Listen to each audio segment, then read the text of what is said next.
السلام علیکم ناظرین، آپ دیکھ رہے ہیں ٹائمز پوائنٹ ٹی وی۔ آج میں یوٹیوب چینل تھا ایک، اس پہ لیاری گینگوار کے حوالے سے ایک ویڈیو دیکھ رہا تھا۔ وہ ویڈیو تقریباً میرا خیال ہے 1 گھنٹے پہ مشتمل تھی۔ اس میں لیاری گینگوار کا ذکر بڑا تفصیلاً کرنے کی کوشش کی گئی ہے۔ میں نے وہ پوری ویڈیو دیکھی، چونکہ لیاری گینگوار ایک ایسی کہانی ہے، یا یہ لیاری کی ایک جرائم کی ایسی کہانی ہے جس پہ کئی سٹوریز کی گئی، کئی لوگوں نے لکھا، کئی لوگوں نے ویڈیوز بنائی، لیکن میں نے جو یوٹیوب چینل پہ سٹوری دیکھی ہے وہ مجھے لگا تفصیل بیان کر سکے، لیکن جس نے بھی سٹوری پہلے اپنے حوالے سے بتا دوں کہ میں اس پہ وہ سٹوری سننے کے بعد کیوں سٹوری کرنا چاہتا ہوں یا کیوں آپ کو معلومات فراہم کرنا چاہتا ہوں، کیونکہ میں ایک ایسے اخبار کا ایڈیٹر تھا جو گینگوار کے عروج میں سب سے زیادہ لیاری میں پڑھا جاتا تھا، اور وہ اسے آپ بلوچ کمیونٹی کا یا یہ جو بیلٹ کراچی ضلع غربی ملیز یعنی بلوچ آبادی کے جو بھی علاقے تھے، اس میں سب سے زیادہ جو اخبار پڑھا جاتا تھا وہ وہی اخبار تھا جس کا میں ایڈیٹر تھا، اور میں اس دور میں اس اخبار کا ایڈیٹر رہا ہوں جب گینگوار عروج پر تھا۔ تو میں جو آپ کو تفصیل بتاؤں گا وہ تفصیل اس میں کچھ ایسے واقعات بھی ہیں جو میرے ساتھ پیش آئے، یا جو لوگ مجھ سے ملنے آتے تھے وہ کون تھے، کون کون سے پولیٹیشین میرے ساتھ ملنے آتے تھے، گینگوار والوں نے مجھے کیا کیا دھمکیاں دیں جب خبریں چھپتی تھیں، کیونکہ یہ مقبول ترین اخبار تھا، اور گینگوار والے جو ہے وہ اس کا انتظار کرتے تھے کہ کب یہ اخبار چھپے گا اور یہ ان تک پہنچے گا اور وہ اسے پڑھیں گے۔ تو اس دوران کی چند ایک میں ہنٹس آپ کو ابھی دے دیتا ہوں کہ جو میں آگے چل کے بہت سارے چھوٹے چھوٹے کردار ہیں، بہت چھوٹے چھوٹے کردار جن کا لیاری گینگوار میں بڑا اہم رول تھا۔ اب رحمان ڈکیت یا بعد میں جو سردار عبدالرحمان بنا اس کے بارے میں بات کی جاتی ہے، شیرم دادل کے حوالے سے بات کی جاتی ہے، اور اقبال عرف بابو ڈکیت کے حوالے سے بات کی جاتی ہے۔ جب وہ بھی میں آپ کو بتاؤں کہ بابو ڈکیت کو جب سی آئی اے پولیس نے گرفتار کیا تو اس کا بھی میں نے انٹرویو کیا تھا۔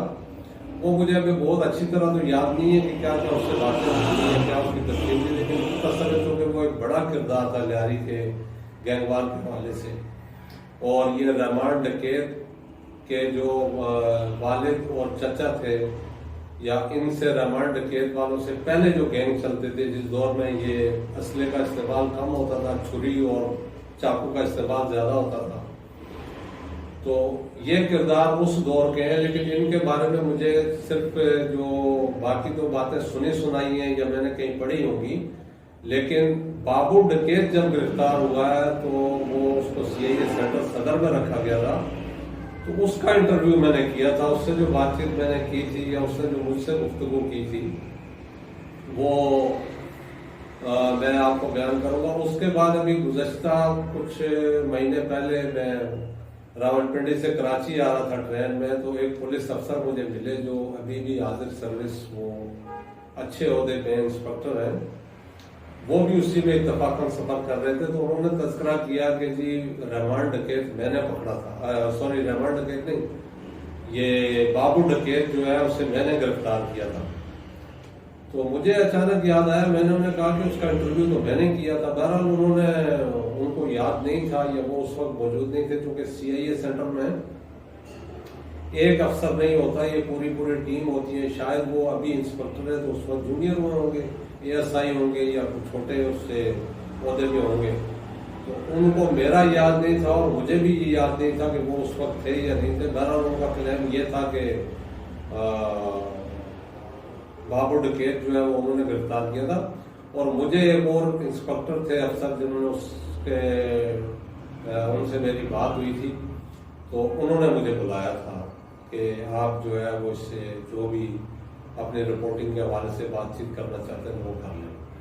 اچھا یہ تو ہو گئی بابر ڈکیت کی بات. جب میں اس اخبار کا ایڈیٹر تھا تو اس وقت گینگ وار جو ہے وہ عروج پہ تھا، اور اس دور میں رحمان ڈکیت جو ہے وہ لیاری کے لوگوں کا، جس طرح آپ کہتے ہیں کہ ایک آئیڈیل لیڈر آپ اسے کہہ سکتے ہیں. مطلب میں اپنے حساب سے نہیں کہہ رہا کہ وہ کوئی لیڈر تھا، لیکن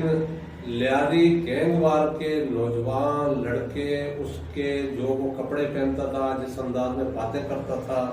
جس انداز میں وہ چلتا تھا، تو اس کو فالو کرتے تھے. یعنی وہ اسے ایک ایسا کردار سمجھتے تھے کہ جو لوگوں کا مسیحا ہوتا ہے. کچھ لوگ خوف کی وجہ سے بھی کرتے ہوں گے، لیکن زیادہ تر نوجوان لڑکے اسی طرح کے کپڑے پہنتے تھے، اسی طرح اسی انداز میں بات کرتے تھے، اسی انداز میں چلتے تھے. یعنی وہ اس وقت کا سمجھ لے کہ کچھ لوگوں کا، میجارٹی کا تو میں نہیں کہہ سکتا، لیکن کچھ لوگوں کے لیے وہ ایک ہیرو تھا. اور نوجوان لڑکے یہ کوشش کرتے تھے کہ اس کے سٹائل کو اپنائیں. وہ جو جوتے پہنتا ہے وہ اس کو وہ جوتے پہنے، وہ جو کپڑے پہنتا ہے وہ کپڑے پہنے. یعنی وہ بہت زیادہ مقبول بھی تھا. بدنام زمانہ تو وہ تھا ہی تھا جرائم کے حوالے سے، لیکن وہ لوگوں میں مقبول بھی تھا. اچھا اسی سٹوری کی چونکہ یہ ایک لمبی کہانی میں سمجھتا ہوں ہو جائے گی، گھنٹوں میں مشتمل ہوگی، تو اس میں آپ کو یہ بھی بتاؤں گا کہ کون کون سے لوگ جو ہے، جب میں اس اخبار کا ایڈیٹر تھا تو میرے پاس آتے تھے جو گینگ وار سے تنگ تھے. وہ ابھی بھی موجود ہیں، کچھ ممبر اسمبلی بھی ہیں اس میں، ابھی تو نہیں ممبر اسمبلی، لیکن وہ ممبران اسمبلی رہے، قومی اسمبلی کے ممبر تھے. اور کچھ لوگ جو ہے وہ ان سے ہمدردی بھی رکھتے تھے.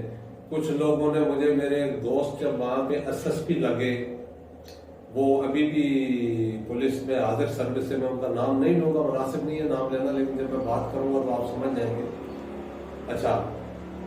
یہ میں آپ کو بتاؤں گا. اس کے علاوہ میرا جو جس اخبار کا میں ایڈیٹر تھا اس کو گینگ وار نے بند کر دیا تھا. یعنی اس کو جو ہے وہ لیاری میں، چونکہ سب سے زیادہ وہ بکتا ہی لیاری میں تھا، تو لیاری میں اس کو بند کیا. پھر اس کو میں نے کیسے کھلوایا، کس سے رابطہ کیا، کس صحافی نے میری مدد کی، یہ بھی ایک کہانی ہے اور بڑی دلچسپ کہانی ہے جو آپ کو بہت پسند آئے گی. اس کے علاوہ میرے پاس کون کون سے لوگ آتے تھے. اچھا اس وقت لیاری کے ایک بڑے ابھرتے ہوئے لیڈر ہیں، اور شاید ابھی ان کو کوئی اس کا صوبائی اسمبلی کا ٹکٹ بھی ملنے کی بات ہو رہی ہے کہ انہیں ٹکٹ بھی ملے گا. وہ جب میرے پاس آتے تھے تو وہ لیاری گینگ وار سے کتنے خوفزدہ ہوتے تھے، کتنی دیر بیٹھ کے وہ اس حوالے سے بات کرتے تھے. آج کل تو ان کا طوطی بولتا ہے، وہ بڑے ہیں عہدے پہ ہیں، لیاری کے نہیں بلکہ رہائش تو ان کی لیاری میں ہے، لیکن یہ ہے کہ وہ ابھی پیپلز پارٹی کے ایک بڑے عہدے پہ ہیں اس وقت. اچھا ایک دن جب میں آپ کو یہ ان کے بارے میں بھی 2-3 کہانیاں وہ بھی میں آپ کو سناؤں گا. ایک دن وہ میرے ساتھ کہیں جا رہے تھے، وہ اور ان کا برادر نسبتی، یعنی جس کو آپ کہہ سکتے ہیں کہ وہ ان کا سالہ تھا، وہ میری گاڑی میں کہیں جا رہے تھے. ہم کسی کام کے لیے ساتھ جا رہے تھے، یعنی ان کا کوئی کام تھا یا میرا کام تھا. تو جب ان کو لے کے ہم ساتھ نکلے تو ورنر ہاؤس کے قریب فبارہ چوک سے پہلے ایک چوک آتا ہے جہاں ACLC کا آفس بھی ہے اور اٹلری میدان تھانہ بھی ہے. وہاں پہ انہیں ایک شخص کی کال آ گئی. اچھا وہ شخص جو ہے وہ اس وقت UC ناظم تھا. اس کا نام بھی میں نہیں لینا چاہوں گا کیونکہ وہ ایک پولیٹیکل شخصیت ہے اور وہ بڑا انفلوئنشل تھا اس وقت. تو اس کی جب اس کو کال آئی، ان کو کال آئی تو وہ ڈر کے مارے کانپنے لگے، اور انہوں نے کہا کہ روکو روکو روکو، وہ مجھے کہہ رہا ہے میرے ساتھ جاؤ، اور میں ادھر آ گیا ہوں، میرے لیے بڑے مسائل پیدا ہو جائیں گے. تو جیسے میں نے گاڑی سلو کی تو انہوں نے چلتی گاڑی سے چھلانگ لگا دی. یہ بھی بڑا دلچسپ واقعہ ہے، اس کی تفصیل بھی میں آپ کو بتاؤں گا کہ ہم کہاں جا رہے تھے، وہ میرے پاس کیوں آئے تھے. اچھا انہیں لیڈرز جو ہے وہ آج کل بڑے نامی گرامی لیڈر بنے ہوئے ہیں، ان کے بارے میں بتاؤں گا کہ وہ خبریں، ظاہر ہے سارے وہ جو بھی پولیٹیکل لوگ تھے چھوٹے بڑے، تو وہ سارے خبریں چھپوانے آتے تھے میرے پاس، کیونکہ وہ سب سے زیادہ پڑھے جانے والا اخبار یہی تھا. تو ان کی جب پہلی بار 3 کالم خبر چھپی تو وہ اگلے دن جو آئے تو بالکل حیران تھا. جب ان کی عادت تھی اچانک حیران ہو جاتے تھے بات کرتے ہوئے کہ ایسے جیسے کوئی بڑی بات ہو گئی ہو. تو جیسے کوئی مطلب بہت ہی انہونی بات ہو جاتی ہے تو اس طرح میرے پاس آئے کہتے ہیں فدا بھائی یار مجھے تو یقین نہیں تھا، 3 کالم خبر لے کے لگا دیا آپ نے میری، تو مجھے تو یقین ہی نہیں تھا کہ میری اتنی بڑی خبر بھی لگ سکتی ہے۔ آج کل تو ماشاء اللہ ان کی ہم بڑی خبر کو لیڈ سپر لیڈ کہتے ہیں، تو لیڈ سپر لیڈ چھپ رہی ہے۔ آج کل تو ہمارا نمبر بھی انہوں نے شاید ڈیلیٹ کر دیا ہے، ان کے ذہن سے بھی نکل گئے۔ ایک آدھ دفعہ میری ان سے بات ہوئی ہے تو انہوں نے ایسے بات کی جیسے وہ مجھے جانتے ہی نہیں ہے، حالانکہ کئی سال تک وہ میرے پاس چکر لگاتے تھے اور خبریں لگواتے تھے۔ اچھا یہ تو ان کی بات زیادہ ہو گئی ہے میرا خیال ہے، تو میں آپ کو یہ بھی بتاؤں گا کہ چھوٹے چھوٹے کردار جو تھے، جو گینگ وار کے ذیلی کردار تھے، جن کے بارے میں میرا خیال ہے میں نے نہیں دیکھا کہ کسی نے کسی یوٹیوب چینل پہ تذکرہ کیا ہو، تو اس میں تھا ستار پیڑا ایک ہوتا تھا۔ ستار پیڑا کا سسر ایک دن میرے پاس بیٹھا ہوا تھا تو مجھے ایک دوست نے کال کی کہ یار ایک بھرمن بندہ اغوا ہو گیا، تو اس کے بارے میں ذرا پتہ کر کے بتاؤ۔ تو وہ میں آپ کو تفصیل سے بتاؤں گا کہ میں نے جب ان سے بات کی تو انہوں نے ستار پیڑا سے بات کی اور کال پہ کیا بات ہوئی، پھر وہ اس شخص نے مجھے کال کر کے جو مجھے یہ کال کر کے بتا رہا تھا کہ یار وہ اغوا ہو گیا تو کسی طرح پتہ کرو، تو اس نے پھر کیا کیا۔ اور یہ بھی ایک پوری کہانی ہے، یہ بھی آپ سنیں گے تو یہ ایک الگ سے کہانی ہو جائے گی۔ اس طرح کی چھوٹی چھوٹی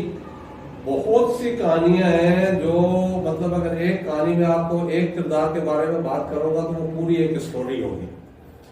اچھا اس کے علاوہ میں آپ کو یہ بھی بتاؤں گا کہ غفار ذکری گینگ وار کا ایک بڑا کردار تھا، تو اس نے مجھے کیا دھمکی دی اور کیوں دی، کیسے دی، اور اس میں اس نے کیا کہا اور میں نے اسے جواباً کیا کہا۔ اس کے علاوہ میرا ایک دوست تھا، اللہ پاک اس کی مغفرت کرے، وہ میری عمر کا تھا لیکن وہ ڈاکوؤں نے بلکہ گینگ وار کے لوگوں نے اس کو شہید کیا۔ اس کی کیا کہانی تھی، وہ پولیس کا مطلب پولیس سے اس نے نوکری چھوڑ دی تھی اور وہ پھر اپنا بزنس کر رہا تھا، اس سے بھتہ مانگا، پھر میں نے کس سے رابطہ کیا اور پھر اس کا رد عمل کیا ہوا، اس کو انہوں نے کیا پروٹوکول دیا۔ اچھا میرا ایک رشتہ دار تھا تو اس نے لیاری کے ایک علاقے میں تندور، یہ جو روٹیاں پکانے والا تندور ہوتا ہے، یہ لگایا، تو جب پورا لیاری بند ہوتا تھا تو اس کو کیسے پروٹوکول وہ دیتے تھے، اس لیے کہ میں اس اخبار کا ایڈیٹر تھا جو وہاں زیادہ پڑھا جاتا تھا، تو اس کو وہ کیا کہتے تھے، کیسے مطلب اس کو وہ کہتے تھے کہ یار تم اپنا کاروبار چلاؤ، کوئی مسئلہ نہیں ہے، سب لیاری بند ہو جاتا۔ لیاری کیوں بند ہوتا تھا؟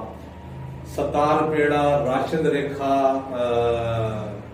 غفار ذکری، ان کے تذکرے جو ہے وہ سٹوریز میں کم ہوئے۔ بابا لاڈلا، رحمان ڈکیت، ارشد پپو، ان کے تذکرے تو عام ہوئے ہیں، لوگوں نے کافی بیان کیے۔ تو اس کے علاوہ بھی مجھے ابھی جو یہ نام تھے میں نے لیے ہیں، لیکن بہت ساری چھوٹی چھوٹی سٹوریز ہیں جو آپ کے لیے بہت دلچسپی کا باعث بنیں گی۔ تو اس لیے آپ یہ کہانیاں سننے کے لیے کہ گینگ وار کی اندرونی وہ کہانیاں، میرا خیال ہے شاید میں نے جتنے بھی یوٹیوب چینل یا جتنے بھی نیشنل ٹی وی چینلز پہ جو سٹوریز دیکھی ہیں گینگ وار کے حوالے سے، اس میں اتنی تفصیل نہیں ہوگی یا میں نہیں دیکھ پایا ہوں، لیکن بہرحال یہ ہے کہ یہ آپ کے لیے ضرور دلچسپ سٹوری ہوگی۔ تو اس کے لیے میرے channel time square T V کو سبسکرائب کیجئے، لائک کیجئے، بیل کا آئیکن ضرور پریس کیجئے تاکہ آپ کو لیاری گینگ وار کے ان کرداروں کے بارے میں بھی معلومات ملیں گی جس کے بارے میں آج تک کسی ٹی وی چینل پہ یا کسی یوٹیوب چینل پہ تذکرہ نہیں ہوا۔ اور اس کے علاوہ چونکہ میرے پاس میرا لیاری کے لوگوں سے ایک بڑا گہرا تعلق بھی تھا، میرے پاس لیاری کے درجنوں لوگ جو ہے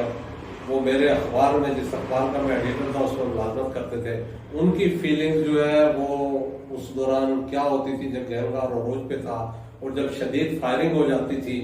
تو وہ کس طرح گھر جاتے تھے۔ اور چونکہ میرا سارا سٹاف جو میجارٹی جو تھی وہ یہی بلوچ تھے جو اس ایریا میں رہتے تھے جو گینگ وار سے متاثرہ تھا، تو ان کو میں ڈیوٹی پہ کیسے لاتا تھا، کیا کیا مجھے پاپڑ بیلنے پڑتے تھے، اور وہ جب نہیں آتے تھے یا کوئی مسئلہ ہو جاتا تھا تو مجھے کتنی پریشانی ہوتی تھی، اور کس طرح سے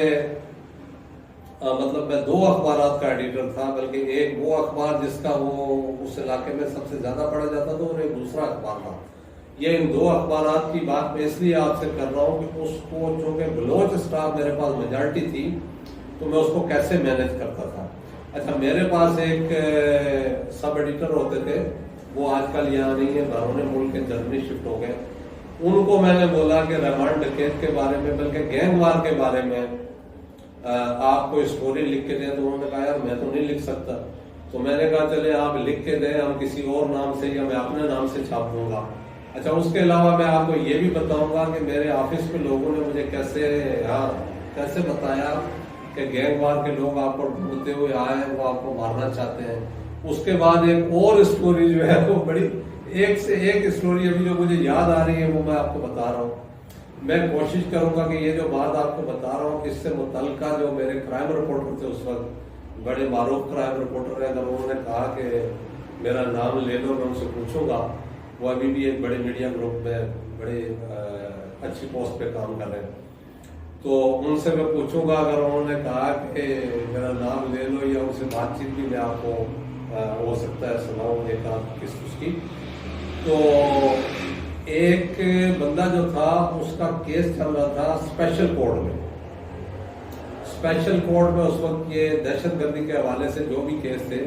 وہ چل رہے تھے، تو وہ لیاری گینگ وار کا ایک بندہ جو تھا جس کو ہمارے اخبار کی خبر پر پولیس نے اس کو بنیاد بنا کے وہ کیس جو ہے وہ اسپیشل کورٹ میں چلایا تھا۔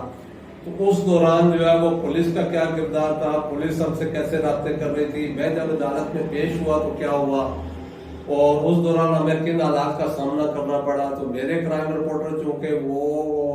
بہت سے لیاری گینگ وار کے کرداروں کو بائی فیس بھی جانتے تھے، کچھ کو میں بھی جانتا تھا، لیکن وہ چونکہ کرائم رپورٹر تھے تو وہ زیادہ جانتے تھے۔ جب ہم وہاں سے کورٹ سے نکلے، وہاں بیان دینے کے بعد جب ہم نکلے تو انہوں نے مجھے واپس کورٹ میں کیوں بلایا، انہوں نے کہا کہ یار لیاری گینگ وار کے وہ بندے تو ان کے گروپ کے باہر کھڑے ہیں، وہ کہیں ہمیں شوٹ نہ کر دیں، اور اس وقت یہ عام سی بات ہوتی تھی۔ تو یہ بہت ساری کہانیاں ہیں، یعنی میں سمجھتا ہوں کہ یہ درجنوں میں چلی جائیں گی۔ تو یہ دیکھنے کے لیے آپ میرے چینل کو ضرور سبسکرائب کیجئے، لائک کیجئے اور بیل آئیکن ضرور پریس کیجئے گا، تاکہ آپ کو لیاری گینگ وار کے حوالے سے یا لیاری میں جو بدامنی تھی اس کے حوالے سے، اور اس میں وہ چھوٹے چھوٹے کردار جو بہت اہم ہیں جنہیں میڈیا نے آج تک نظر انداز کیا یا میڈیا ان کے بارے میں نہیں جانتا تھا، ان کے بارے میں آپ کو بتاؤں گا۔ تو اس وقت تک مجھے اجازت دیجیے، یہ زیادہ وقفہ نہیں آئے گا۔